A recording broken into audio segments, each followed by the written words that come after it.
Alright folks, welcome back. As you've probably seen by the thumbnail of the video, we're in a different colour combine today. What is the day? It's Wednesday the 25th of August. We're up at Farm 2, cutting wheat. This is the last day of cutting at Farm 2. I'll get finished here today. And we've got this New Holland combine on demo for the afternoon. It's a CX 8.70. So there is a bigger model above this one, the CX 8.90, but I think the only difference is horsepower. So, and we're not using much horsepower at the moment. Well, we're using 70% of our horsepower. We've got a 25-foot header on the front of here. It's a similar header to what we got on the John Deere, where it's got the hydraulic adjustable table, where you can extend out the table for cutting tall crops. But I quite like the header. It seems to be flowing really well. It's very smooth. The header's called a Vari-Feed header.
The insides of this combine are very similar to our John Deere one.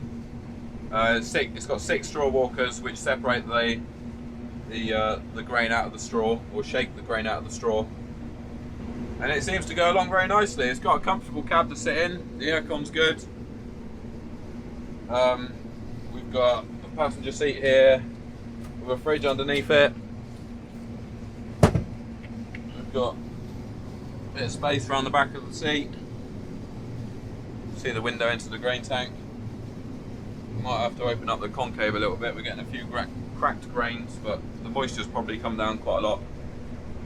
This the variety of this wheat is Zayat, KWS Zayat. We finished the Graham. I think the Graham averaged about 9 tonnes to the hectare, and this Zayat is doing about 10 tonne. So we're pretty pleased with it. It's certainly got plenty of mirrors. We're not short of mirrors, we can see all angles. The controls are all pretty user friendly. I do quite like this joystick. They told me it is still a hydrostatic transmission, but you can also, well, you basically use it a bit like a power shift, where you knock the joystick back to slow down like that, and it always goes back to centre, and then you knock it forward to speed up. And it also has a cruise control as well. We can set the cruise, and then you press the orange button and it will take us up to 4.2k or whatever it is that we've got it running at. We'll turn around. We've just got one grain trailer on today because we're close to the yard. Stephen's here, he's got the drone somewhere, he's found the drone. So Stephen's doing the videoing.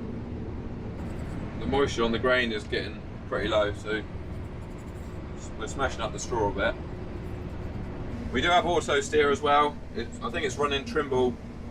I can't really compare the auto steer to what I've got on the John Deere, because on the John Deere I'm using RTK, so there's no comparison.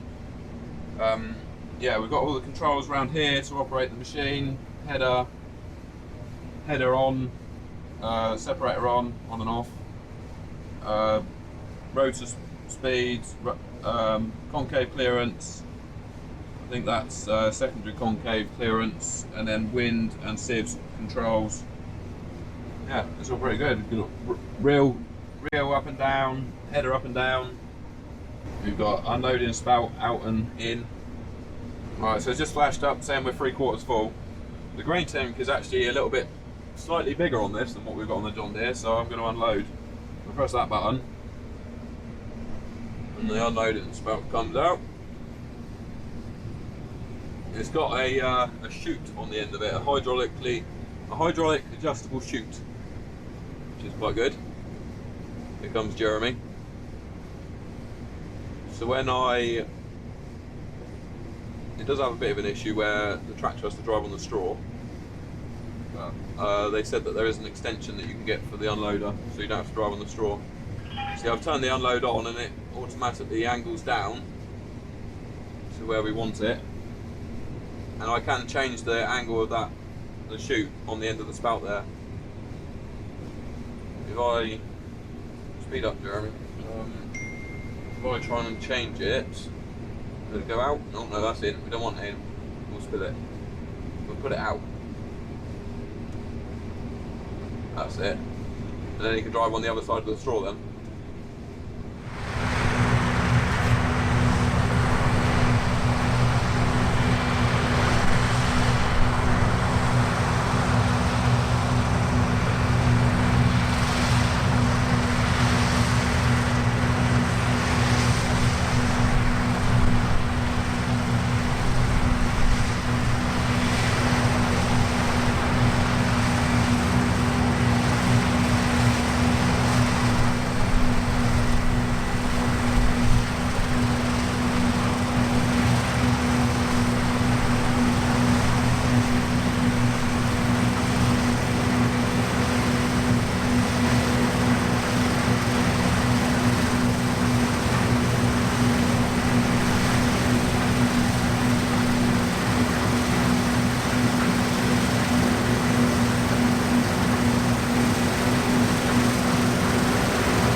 So if you're not in agriculture and you're wondering what the reason is that we've got this New Holland combine out on the farm today, basically we've got it on demo.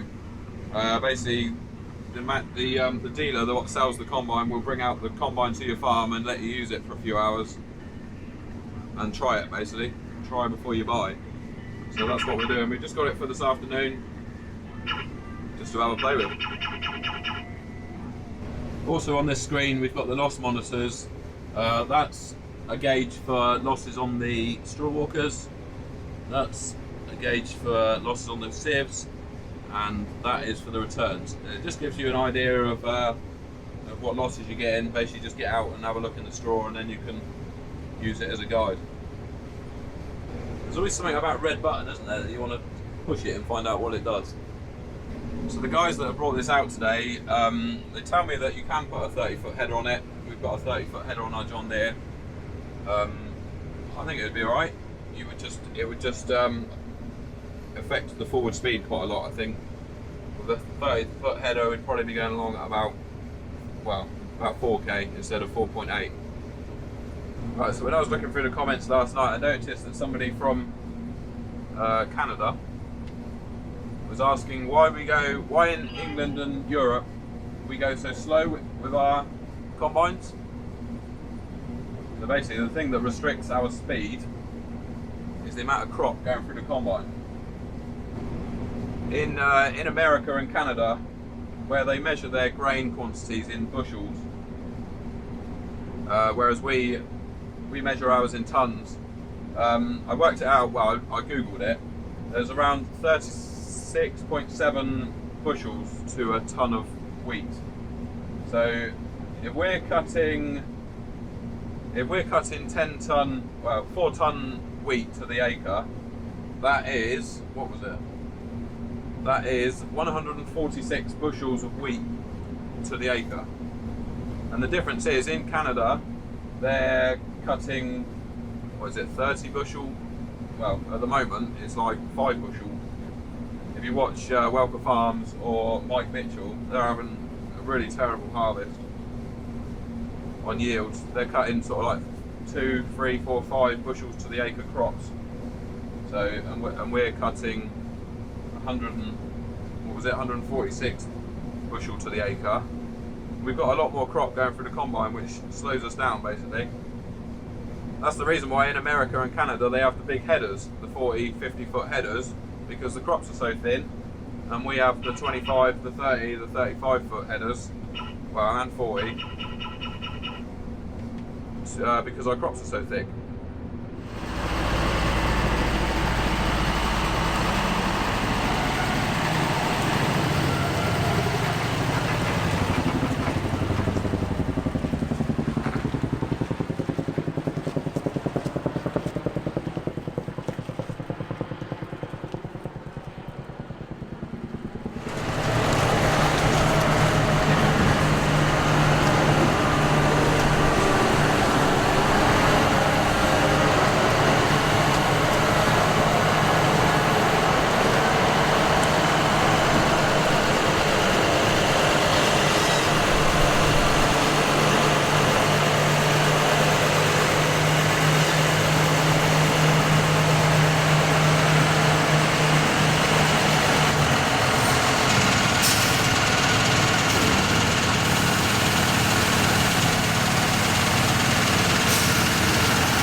So we're just about to finish this field of wheat, and then we've only got one more field left then at farm 2. I do like the way this header feeds. It just goes in there really smoothly. Just drops in. It's definitely one of the things I do like about this machine is the header, the way the header feeds. It's got quite a good quality camera on the unloading spout as well. You can see clearly in the trailer. Right, on to the next field, and then yeah, last field of wheat. Simon's already cultivated that field up. That was spring oats. Soon to be, well, end of September, early October, that will go into winter wheat. I think it would be quite good if you had one of these joysticks in the bateman, because that's hydrostatic. They could probably do something like that. Where can I stick you to? We've got to see if we can squeeze through this gap in the yard. Dad's stood in the way.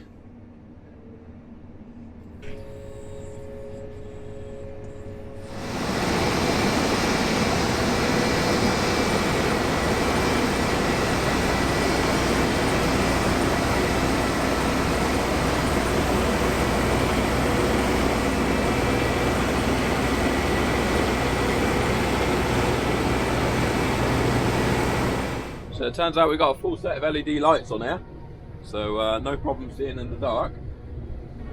We haven't got much left out in this field now, we're almost done. Good job really, because the moisture's starting to creep up. The crop's getting tough. I think it's gone quite cold outside, but we're chewing through it. We're chewing through it. So once we've finished here at farm 2, we've got some wheat left to cut at Jeremy's. I think there's 20 hectares to cut at Jeremy's. And then we're on to spring oats again up at farm 3. We've got loads of them to cut.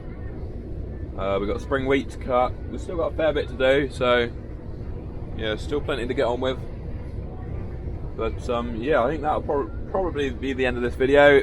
If the combine is still here in the morning, I might do a bit of a walk round out in the paddock, bit of a stationary walk round.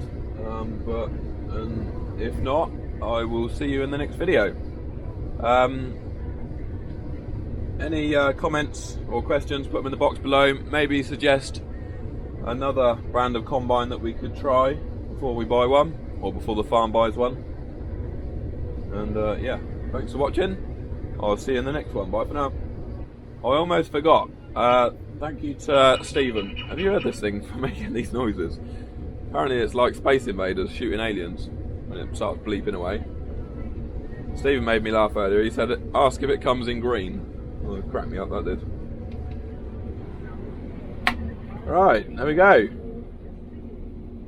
10:39 PM. Turn the unload and spout off. And we're done.